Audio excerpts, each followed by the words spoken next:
Corporation పరిధిలోని ఇంటి పన్ను, ఖాళీ స్థలాల పన్నులు బకాయిలు చెల్లించాల్సిన వినియోగదారులు ప్రభుత్వం ఇచ్చిన రాయితీ అవకాశాన్ని సద్వినియోగం చేసుకుని సరైన కాలంలో పన్నులు చెల్లించి నగరాభివృద్ధికి సహకరించాలని కమిషనర్ వెంకటేశ్వరరావు కోరారు. నగరపాలక సంస్థ కార్యాలయంలో మీడియాతో మాట్లాడారు. రాష్ట్ర ప్రభుత్వం ఆస్తి పన్ను, ఖాళీ స్థలాల పన్ను చెల్లించి 50% వడ్డీ రాయితీని పొందే వెసులుబాటును ఈ నెల 31వ తేదీలోపు కల్పించిందని కమిషనర్ అన్నారు. 30-31 తేదీల్లో సెలవు దినాల్లో కూడా కార్యాలయాల్లో ఉదయం 6 గంటల నుంచి రాత్రి 9 గంటల వరకు ప్రత్యేక కౌంటర్ల ద్వారా పన్ను చెల్లించుకోవడం జరుగుతుందని అన్నారు. 50% వడ్డీ రాయితీ పొందాలంటే పూర్తి స్థాయిలో పన్ను బకాయిలు చెల్లించాల్సి ఉంటుందని అన్నారు.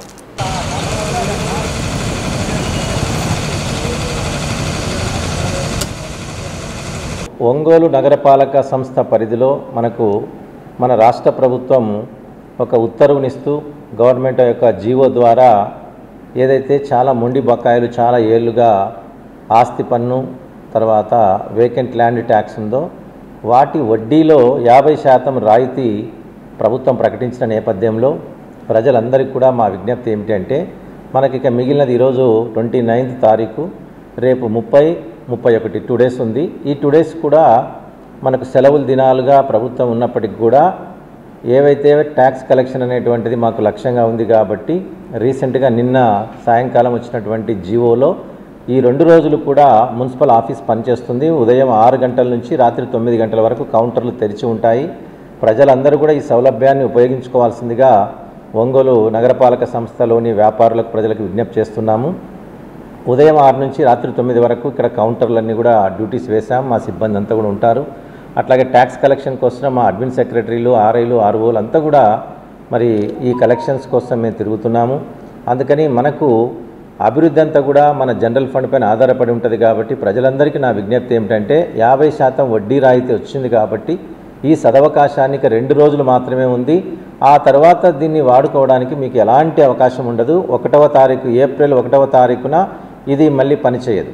అందుకని 31వ తారీఖున లాస్ట్ కాబట్టి వడ్డీ రాయితీని మీరు ఉపయోగించుకోవాల్సిందిగా రిక్వెస్ట్ చేస్తున్నాను. ఉదాహరణకు ఈ వడ్డీ రాయితీలో ఎవరైనా కొంత పార్ట్ పేమెంట్ చేసి బెనిఫిట్ పొందామంటే కుదరదు.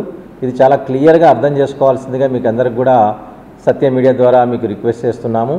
ఏమిటి అంటే మనకు కట్టాల్సిన వడ్డీలో మనకు సగము ఆ రాయితీ ఇస్తున్నప్పుడు పేమెంట్ పూర్తిగా చెల్లించినప్పుడే ఈ వడ్డీ రాయితీ మీకు పూర్తిగా 50% వినియోగించుకునే దానికి అవకాశం ఉంటుంది. ఉదాహరణకు మీరు కట్టాల్సినటువంటి ట్యాక్స్ 4,000, వడ్డీ 2,000 ఉందనుకోండి. అంటే మొత్తం 6,000 రూపాయల్లో వడ్డీలో 50% కాబట్టి 1,000 రూపాయలు పోను మీరు 5,000 కట్టాలి.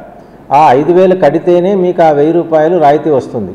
అలా కాకుండా వడ్డీలో లేదా అస్సల్లో ఒక 3,000 కట్టేస్తాము అంటే ఆ 3,000 కట్టినా కూడా మీకు వడ్డీ రాయితీ వర్తించదు.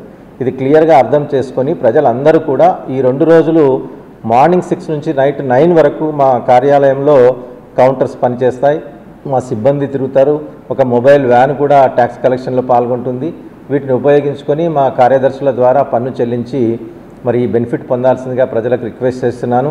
మీరు బెనిఫిట్ పొందడమే కాకుండా నగరపాలక సంస్థకు ఆదాయం వస్తే ఆ ఆదాయంతో మనము మరి రోడ్లు అయితేనేమి, డ్రైన్లు అయితేనేమి, మంచినీటి సౌకర్యాలు, అనేక రకాల పార్కుల అభివృద్ధి ఇవన్నీ కూడా జనరల్ ఫండ్పై ఆధారపడి ఉంటుంది. కాబట్టి మన నగరం మనం సరైన కాలంలో పన్నులు చెల్లిద్దాం, నగర అభివృద్ధికి పాటుపడదాం అనేటువంటి లక్ష్యంతో మీరందరికీ ముందుకు రావాల్సిందిగా నగర ప్రజలకు విజ్ఞప్తి చేస్తాం.